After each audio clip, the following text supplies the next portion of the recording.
अगली कंडीशंस जो डिराइव करने जा रहे हैं अपन वो है मोनोटोनिसिटी इन एन इंटरवल। ठीक है, मोनोटोनिसिटी इंटरवल में कैसे डिसाइड की जाती है वो देखेंगे अब आप यहाँ पर। ठीक है, तो फिर ग्राफ लेते हैं अपन। मोनोटोनिसिटी में तो बेचारा इंक्रीजिंग भी चलता है और डिक्रीजिंग भी चलता है, बराबर ना। तो इंटरवल की बात कर रहे हैं तो अपन बोल देते हैं x1 से x2 तक में बात कर रहे हैं। ठीक है, x1 से x2 तक में f ऑफ x1 पर वैल्यू आ रही है, x1 पर वैल्यू आ रही है f ऑफ x1, x2 पर वैल्यू आ रही है f ऑफ x2। क्लियर? ये है आपका इंक्रीजिंग ग्राफ। पहले इंक्रीजिंग का देख लेते हैं, फिर उसी हिसाब से डिक्रीजिंग का हो जाएगा। तो अपन ने अपना इंटरवल लिया है ये, तो डेल्टा x इंटरवल लिया है वो लिया है x2 से x1 तक, तो वो है x2 माइनस x1। ठीक है, तो अब ध्यान देना डेल्टा y निकाल रहे हैं अब। तो डेल्टा y क्या आएगा? f of x2 minus f of x1। Clear है ना? अभी अपने को ग्राफ देख के पता लग रहा है x2 x1 से बड़ा है, तो मैं बोल सकता हूं कि डेल्टा x ग्रेटर देन 0 है। क्लियर है ना? सिमिलरली f ऑफ x2 बड़ा है तो डेल्टा y भी ग्रेटर देन 0 है। अब अगर मैं इंटरवल में डेल्टा x में अगर इस तरह घटाता x1 माइनस x2, समझ रहे हो ना, छोटे से बड़ी वैल्यू, तब डेल्टा x कैसा रहता? नेगेटिव। सिमिलर डेल्टा y भी अगर मैं ऐसे डिफाइन करता f of x1 minus f of x2, तो अब बड़ी वैल्यू के आगे नेगेटिव साइन है, तो ये क्या रहता? डेल्टा y नेगेटिव रहता है। ठीक है, तो अब आती है अपनी कंडीशन, ध्यान देना। ठीक है, ये पॉइंट पर लिखता हूं, for an increasing function in some interval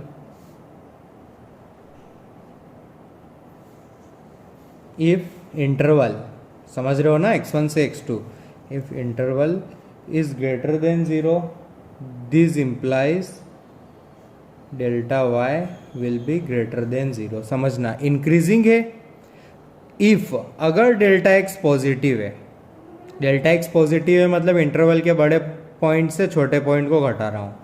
अगर इंक्रीजिंग है दिस इंप्लाइज डेल्टा वाई भी पॉजिटिव होगा। ये दो तरफा साइन है, अगर ऐसा है तो ऐसा है, ऐसा है तो ऐसा है, बट कब? इंक्रीजिंग हो।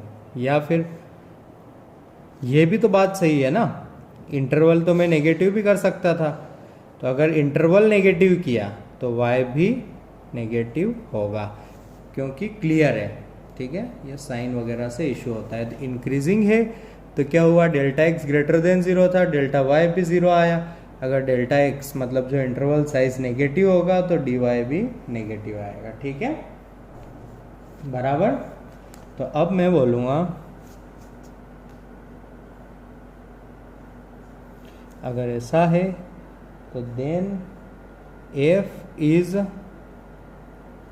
Said to be monotonic. फिर एक टर्म आता है स्ट्रिक्टली, इसको समझाऊंगा मैं। स्ट्रिक्टली इंक्रीजिंग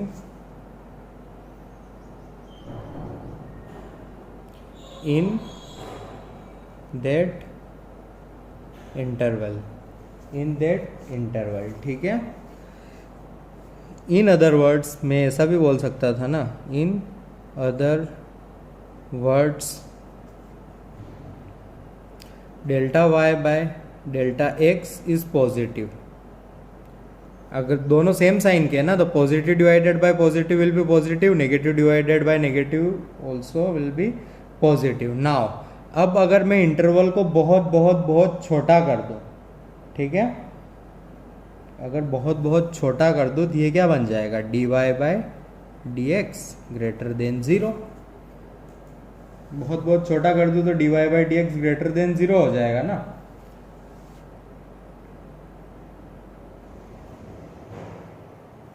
ठीक है। तो मैं बोल सकता हूँ कि अगर कोई function in some interval increasing है तो उसकी कंडीशन क्या हो गई, ये dy by D X greater than 0 होना चाहिए इन होल इंटरवल। ठीक है, ये है आपकी कंडीशन जो कि हर बार यूज होगी। और इसमें एक टर्म लिखा हुआ है स्ट्रिक्टली लिखा हुआ है, इसलिए ये साइन है, समझ रहे हो ना। आगे चल के अपन समझेंगे कि इंक्रीजिंग और स्ट्रिक्टली इंक्रीजिंग में फर्क क्या होता है, इंक्रीजिंग और स्ट्रिक्टली इंक्रीजिंग। तो स्ट्रिक्टली के लिए है ग्रेटर देन साइन, स्ट्रिक्टली के लिए क्या है, ग्रेटर देन साइन। ठीक है, अब बी पॉइंट है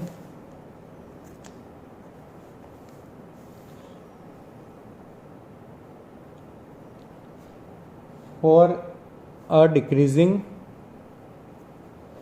decreasing function in some interval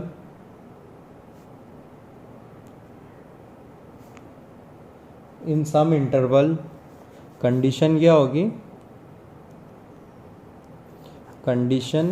होगी, dy by D x increasing के लिए पॉजिटिव तो नेगेटिव इन दैट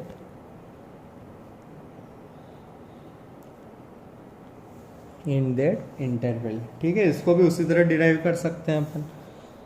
ठीक है, ध्यान देना, ये बेचारा डिक्रीजिंग है, x1 से x2 तक की बात कर रहा हूँ, f ऑफ x1, ध्यान देना अपन इत्मीनान से करेंगे, f ऑफ x2। मैंने डेल्टा x डिफाइन किया, x2 minus x1, delta y क्या होगा, f of x2 minus f of x1। देख के पता लग रहा है x2 बड़ा है तो ये रहेगा पॉजिटिव। अब देखो ये नीचे आ रहा है तो यहाँ छोटी वैल्यू, यहाँ बड़ी वैल्यू, तो अपोजिट साइन, समझ रहे हो ना। तो उनका डिवीजन करेंगे तो आएगा नेगेटिव। ठीक है, तो ये भी कंडीशन है for a strictly increasing function. ठीक है, क्या होता है, dy by D X greater than 0, बराबर। और भी बेसिक एग्जांपल्स दिखाता हूँ आपको कि ये भी डिक्रीजिंग है, ये भी डिक्रीजिंग है, बराबर ना, ये भी डिक्रीज कर रहा है, ये भी डिक्रीज कर रहा है। अब dy बाई डी एक्स क्या बताता है, स्लोप। तो इस इंटरवल में किसी भी पॉइंट पर इसका स्लोप निकालो, नीचे ही जा रहा है ना, स्लोप नीचे ही जा रहा है, मतलब स्लोप ऐसा टेढ़ा है, मतलब डिक्रीजिंग ही होगा। अब ये इंक्रीजिंग देखिए आप, ये इंक्रीजिंग है, बराबर ना। अब कहीं पर भी स्लोप बनाओगे तो वही आएगा, ये भी इंक्रीजिंग है तो स्लोप पॉजिटिव रह रहा है, मतलब dy by D X positive तब इंक्रीजिंग, जब dy by D X negative तब decreasing. In both cases it is monotonic. Okay, अब एक बहुत इंपॉर्टेंट पॉइंट डिस्कस कर लेते हैं। ठीक है,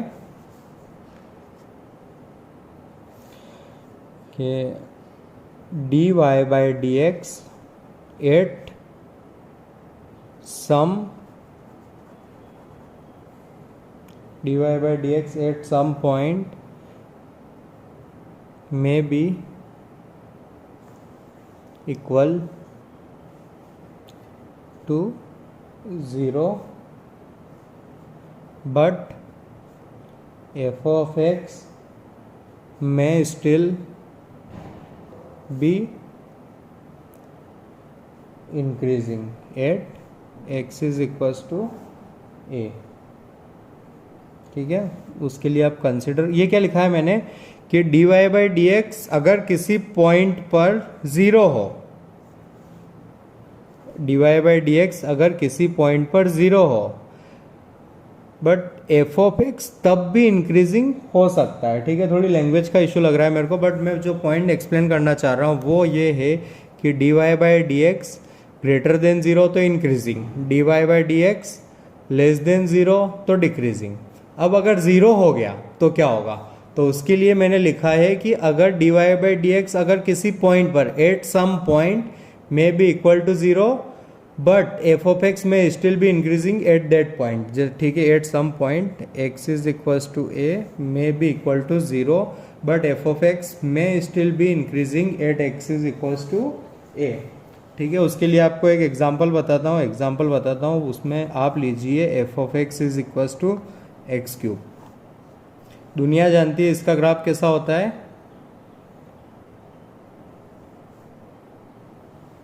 कुछ इस टाइप से ग्राफ होता है इसका, बराबर ना, एकदम स्मूथ। तो डेरिवेटिव से करते हैं अपन, तो F dash X D Y by D X हुआ अपना 3x स्क्वायर। ठीक है, स्क्वायर हमेशा कैसा होता है, पॉजिटिव, तो ये अपनी इंटायर डोमेन में इसका D Y by D X positive है ना, for all x belongs to R, है ना, except x is equals to 0, x is equals to 0 पर इसका D Y by D X क्या आया, 0। तो अब मेरा पॉइंट यहाँ आता है, जो ये लिखा है मैंने वो कि D Y by F X D Y by D X greater than 0 है, तो ये इंक्रीजिंग है। बट अगर किसी एक पॉइंट पर D Y by D X अगर 0 आता है, अगर वो सिर्फ एक या दो पॉइंट पर आता है, तब भी ये इंक्रीजिंग हो सकता है। तो अब ये कैसे हो रहा है, देखो, ये है a, ये है a माइनस एच, ये है 0, ये है 0 माइनस एच, और ये है 0 प्लस एच। तो वो चीज़ फॉलो कर रहा है, 0 माइनस एच पर कम, फिर बड़ा, फिर बड़ा, तो उस बेसिक डेफिनेशन से फॉलो हो रहा था। उसका जस्टिफिकेशन हमने कुछ ऐसे दिया, अगर D Y by D X some points, अगर कुछ पॉइंट्स पर 0 आता है तब भी इंक्रीजिंग रह सकता है। इस वाले को बोलते हैं सिर्फ इंक्रीजिंग, इसको स्ट्रिक्टली इंक्रीजिंग नहीं बोलते। ठीक है, तो ये आपका हो गया, आपका this is increasing,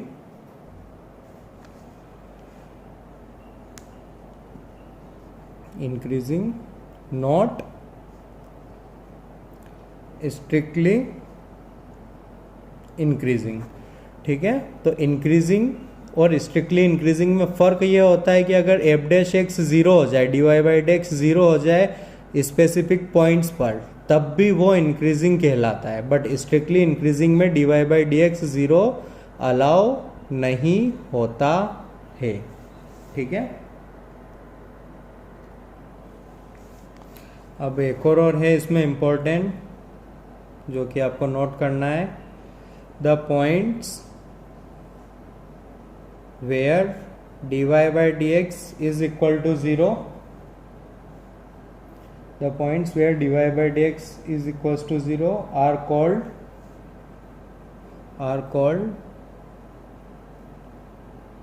point of inflection,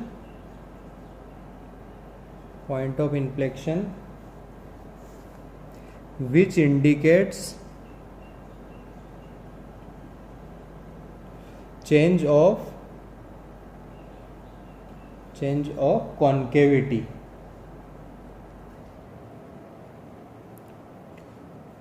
of curve. अब कॉन्केविटी क्या होती है, यहाँ पर D Y by D X 0 आया, तो यहाँ कॉन्केविटी नीचे की तरफ थी, कटोरा नीचे की तरफ था, यहाँ से ऊपर हो गया, तो मतलब किधर पानी भराता है वो होता है कॉन्केविटी, जिसको भी अपन आगे चल के मैक्सिमा मिनिमा वाले चैप्टर में पढ़ने वाले हैं। ठीक है, तो एट सम पॉइंट अगर D Y by D X 0 आ जाए, तब भी उसको अपन इंक्रीजिंग बोल सकते हैं। अब ध्यान देना, अब ये देखिए आप, जिसको अपन थोड़ी देर पहले नाइदर इंक्रीजिंग नॉर डिक्रीजिंग बोला था, तो यहाँ से देखते हैं इंक्रीजिंग, बट इधर से इधर तक जितने भी पॉइंट है, D Y by D X कितना आ रहा है, इन सब का 0 है ना, और ऐसे बहुत सारे पॉइंट है फॉर मोर देन 1 पॉइंट। ठीक है ना, ये आ रहा है फॉर मोर देन 1 पॉइंट, तो इसको अपन नाइदर इंक्रीजिंग नॉर डिक्रीजिंग बोलते हैं। ठीक है, जिसका मैं और एक दो और लाइन बोलता हूँ अगले वीडियो में।